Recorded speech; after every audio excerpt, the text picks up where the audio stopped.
okay na ba yan? Yan, okay na ba yan? Tumutulo-tulo pa. Tikman natin yan, guys.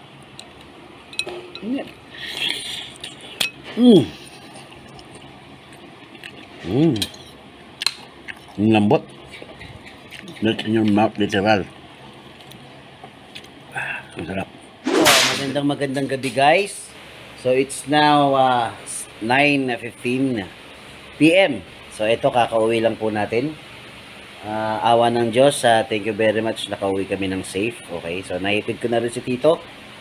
Wala na tayong problema sa daan. Kahit antok tayo kanina. Muntik na nga kami huminto para magkape. Pero, kinaya naman, guys. Okay, so dito na kami sa bahay. At syempre, ang kinagandahan dito, merong masarap na ulam. Okay, so ipakita ko sa inyo ngayon. Okay, sigurado maglalaway na naman kayo dito. Okay, ayan, guys. Okay, kita nyo yan?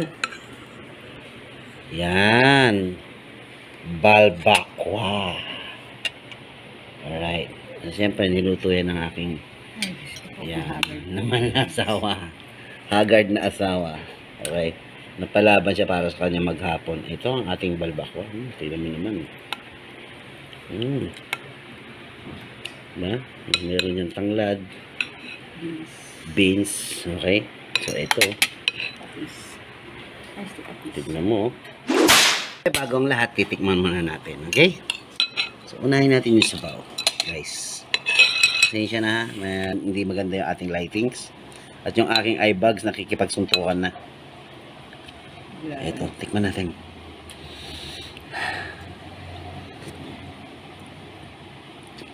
Actually, first time kumakain to eh. Hindi ko alam kung paano ako magre-react. Pero masarap, siyempre. Tapos meron pala siyang beans, guys. Ang lakas ng effect ng tanglad, guys. Lemongrass. Okay. Yung sabaw, nakakawala ng pagod. Yes. Siyempre, ngayon naman, tikman naman natin yung laman.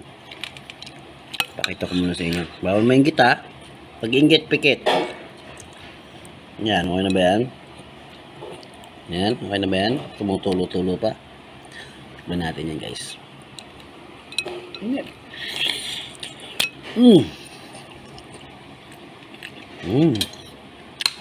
Ang lambot. Melt in your mouth, literal. Ang sarap. Pag ganito ba naman eh, kahit anong pagod mo mawawala. Diba? Ito. Subukan naman natin with rice.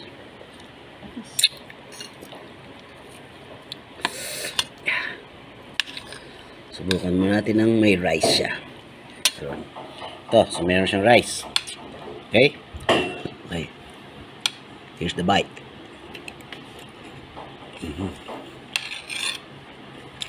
Lambot. Pati sa kalamansi. Okay. Lagyan mo yun sa kanin.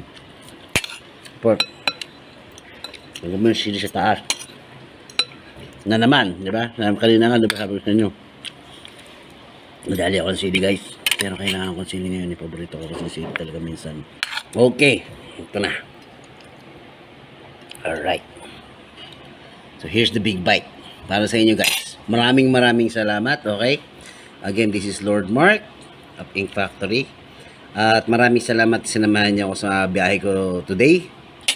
Inabot tayo ng gabi. So, 4 o'clock pa lang. No, 5 o'clock pa lang in the morning. Nag-start na tayo magbiyahe. So, inabot tayo na hanggang 9:15 or 9:30.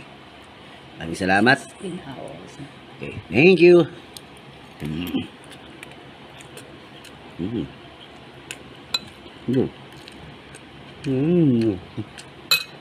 Bye.